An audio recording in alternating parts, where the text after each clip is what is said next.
Hello students, আজি লৈ আনিছোঁ তোমালোকৰ বাবে class 10 Assamese question paper unit test এক্সামৰ বাবে কাৰণ চোৱা তোমালোকৰ ফাৰ্ষ্ট ইউনিট টেষ্ট আহিলে আৰু এক্সামত অকল পঢ়ি গ'লেই নহ'ব তোমালোকে লিখিব পাৰিব লাগিব তো তাৰ বাবে এখন ইম্পৰ্টেণ্ট পেপাৰ লৈ আনিছোঁ প্ৰেক্টিছৰ কাৰণে তোমালোকে ফাৰ্ষ্ট ইউনিট টেষ্টৰ বাবে এই পেপাৰখন প্ৰেক্টিছ কৰি যোৱা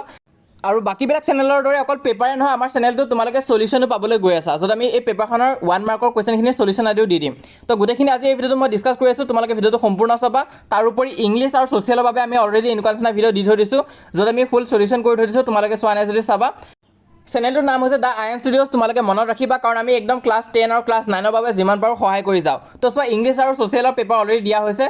বাকীবিলাক ছাবজেক্টটো আমাৰ চেনেলত আমি সোনকালে কভাৰ কৰিম তোমালোকে কমেণ্টত জনাই দিবা যে নেক্সট তোমালোকক কি লাগে কমেণ্ট কৰি জনাই দিবা আৰু এই চেনেলটো তোমালোকে ছাবস্ক্ৰাইব কৰি থৈ দিবা তোমালোকে যি কোৱা তাকে শুনা হ'ব তো সেইটো কাৰণে তোমালোকে চেনেলটো ছাবস্ক্ৰাইব কৰি ৰাখিবা বাকী মই যিমান পাৰোঁ তোমালোকক সহায় কৰি যাম আৰু পেপাৰ আদি পালে তোমালোকে প্ৰথমতে যাতে গম পাই যোৱা সেইটো কাৰণে পেজটো তোমালোকে ছাবস্ক্ৰাইব কৰি থৈ দিবা কাৰণ ছাবস্ক্ৰাইব কৰিলে বস্তুখিনি গম পাই থাকিবা ইনফৰমেশ্যনখিনি সোনকালে পাই থাকিবা তো অহা ভিডিঅ'টো ষ্টাৰ্ট কৰিছোঁ পেপাৰখন আমি ডিছকাছ কৰোঁ কেনেকুৱা ধৰণৰ পেপাৰ আহিছে তো এখন ইম্পৰ্টেণ্ট আছে তোমালোকৰ ইউনিট টেষ্ট এক্সামৰ বাবে যদিহে ইউনিট টেষ্ট এক্সাম হোৱা নাই কি সুধিছে চোৱা বজ্ৰাৱলী ভাষাৰ মূল ভেটি কি হয় তাৰপিছত আছে দশম শ্ৰেণীৰ শ্ৰেণীকোঠাত সোমোৱা শ্ৰেণী শিক্ষকগৰাকীৰ নাম কি the world I want to C গ্ৰন্থখনৰ ৰচক কোন তাৰপিছত আছে জিকিৰ শব্দটো আৰবীৰ কোনটো শব্দৰ অসমীয়া ৰূপ তো এই গোটেইখিনি এনচাৰো মই দি আছোঁ তোমালোকে ভিডিঅ'টো সম্পূৰ্ণ চাই যোৱা এনচাৰখিনি আমি আলোচনা কৰিম বাৰু ভাৰতীয় সংস্কৃতিৰ প্ৰাণ কি তো হা এতিয়া আমি চাওঁ এনচাৰখিনি ইয়াৰ এনচাৰখিনি কি হ'ব এই প্ৰথম 1 মাৰ্কৰ কুৱেশ্যনখিনি প্ৰথম কুৱেশ্যনটো চোৱা ব্ৰজাৱলী ভাষাৰ মূল ভেটি কি ভাষা তো সেইটো হৈছে মৈথিলী ভাষা এইটো চাবা এনচাৰটো দিয়া হৈ আছে ইয়াত স্ক্ৰীনত মই দেখাই দিছোঁ কওঁতে অকণমান ভুল হ'ব পাৰে কিন্তু ইয়াত লিখাটো শুদ্ধ হৈ আছে নেক্সট দশম শ্ৰেণীৰ শ্ৰেণীকোঠাৰ সোমোৱা শ্ৰেণী শিক্ষকগৰাকীৰ নাম কি আছিলে নাম হৈছে প্ৰকাশ গোস্বামী তাৰপিছত আছে the world I want to C গ্ৰন্থখনৰ ৰচক কোন হয় দেৱজিৎ ভূঞা আৰু জিকিৰ শব্দটো আৰবী জিকৰ শব্দৰ অসমীয়া ৰূপ সেইটো তোমালোকে চাবা ইয়াত এনচাৰখিনি দিয়া হৈ আছে এইখিনি কুৱেশ্যন কিন্তু বৰ ৰিপিট হৈ থাকে তোমালোকে চাই থৈ দিয়া তোমালোকে ইউনিট টেষ্ট এক্সামত আহিব পাৰে কিছুমান ডিষ্ট্ৰিক্টত তো সকলো ডিষ্ট্ৰিক্টৰে কিন্তু পেপাৰ বেলেগ হ'ব হ'লেও প্ৰেক্টিছ কৰি যোৱা প্ৰেক্টিছ কৰাটো ইম্পৰ্টেণ্ট আছে তাৰপিছত ভাৰতীয় সংস্কৃতিৰ প্ৰাণ কি ভাৰতীয় সংস্কৃতিৰ প্ৰাণ হৈছে কৰ্মবৰ্ধমান প্ৰগ্ৰেছিভ শক্তি তো ইয়াত যোনটো আমি ইংলিছত ব্ৰেকেটটো দি দিছোঁ সেইটো নিদিলেও হ'ব তোমালোকে এনচাৰটো ডাইৰেক্ট লিখি দিবা কৰ্মবৰ্ধমান শক্তি বুলি GNRC হস্পিটেলৰ প্ৰতিষ্ঠাপক তথা স্বত্বাধিকাৰীগৰাকী কোন আছিলে ডক্টৰ নুমল চন্দ্ৰ বৰা তো ইয়াত যেনেকুৱাকৈ দিয়া আছে এনচাৰটো ঠিক তেনেকুৱাকৈ তোমালোকে লিখি থৈ আহিবা এক্সামত তো এইখিনি আছিলে 1 মাৰ্কৰখিনিৰ কাৰণে বাকী 2 মাৰ্কছৰখিনি আছে এইখিনি সলিউশ্যন আদি দিয়া নাই হ'লেও আমি 1 মাৰ্কৰখিনি দেখাই দিছোঁ তোমালোকে চাই যোৱা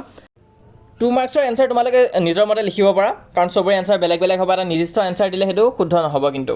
আৰু এটা কথা তোমালোকে অসমীয়া এক্সামত পাৰিলে গোটেইখিনি কুৱেশ্যন এটেম্প কৰি থৈ গুচি আহিবা যেতিয়া তোমালোকে কুৱেশ্যন এৰি থৈ আহা তেনেহ'লে তোমালোক টিচাৰে নম্বৰ দিব নোৱাৰে কিন্তু এটা 3 নম্বৰ বা 4 নম্বৰ কুৱেশ্যনটো যদি এটেম্পো কৰি থৈ আহা হাফ মাৰ্ক বা 1 মাৰ্ক এটা হ'লেও পাবা যদিও এনচাৰটো তোমালোকৰ কমপ্লিটলি শুদ্ধ নহয় তো সেইটো কাৰণে তোমালোকক মই ছাজেষ্ট কৰিম যে গোটেইখিনি এটেম্প কৰি থৈ গুচি আহিবা যদিহে তোমালোকৰ ভয় আছে যে ভাল প্ৰিপেৰেশ্যন তোমালোকৰ হৈছে নে নাই হ'লেও তোমালোকে গোটেইখিনি এটেম্প কৰিব চেষ্টা কৰিবা অলপ পঢ়ি যোৱা গোটেইখিনি চেপ্টাৰৰ পৰা যি চিলেবাছত আছে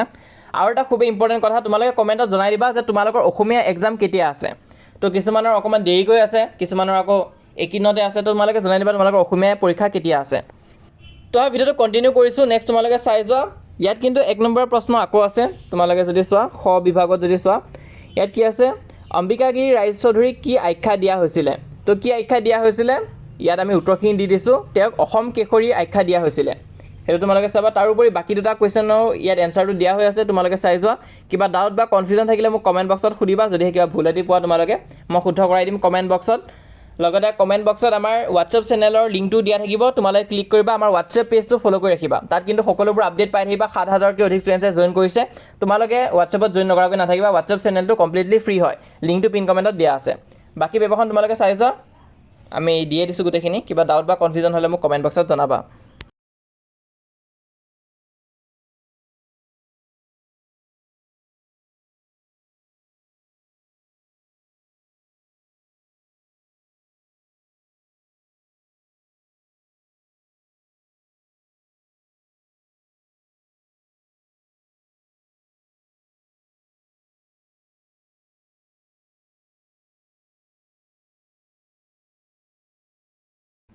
তো অসমীয়া পেপাৰত ইমানে আছিলে কিন্তু তোমালোকে যদি ইংলিছত যদি দুৰ্বল হৈ আছা তেনেহ'লে তোমালোকে আমাৰ ইংলিছ বেটছত জইন হ'ব পাৰা অভিযান 2027 য'ত তোমালোকক দিয়া হ'ব হাই কোৱালিটি নোটছ গোটেইখিনি চেপ্টাৰৰ বাবে অকল 149 ৰুপিছতে যদি ল'ম বুলি ভাবা তেনেহ'লে অকল নোটছখিনিও এক্সট্ৰাকৈ তোমালোকে লৈ চাব পাৰা কিন্তু তোমালোকৰ বাবে বেষ্ট হ'ব তোমালোকে যদি ইংলিছ কোৰ্চটোতে জইন হৈ যোৱা, যোনটো অকল 499 হয় গোটেই মেট্ৰিক পৰীক্ষালৈ। ওৱান টাইমে ফিজ দিব লাগিব, এনেকুৱা নহয় যে মাহে মাহে 499 দিব লাগিব, এবাৰ দিলেই হ'ল। তেতিয়া তোমালোকে টেষ্ট আদি দিব পাৰিবা, MCQ আদি পাই যাবা, গোটেইবিলাক চেপ্টাৰৰ আৰু ইম্পৰ্টেণ্ট PDF আদিও তোমালোকক শ্বেয়াৰ কৰা হ'ব।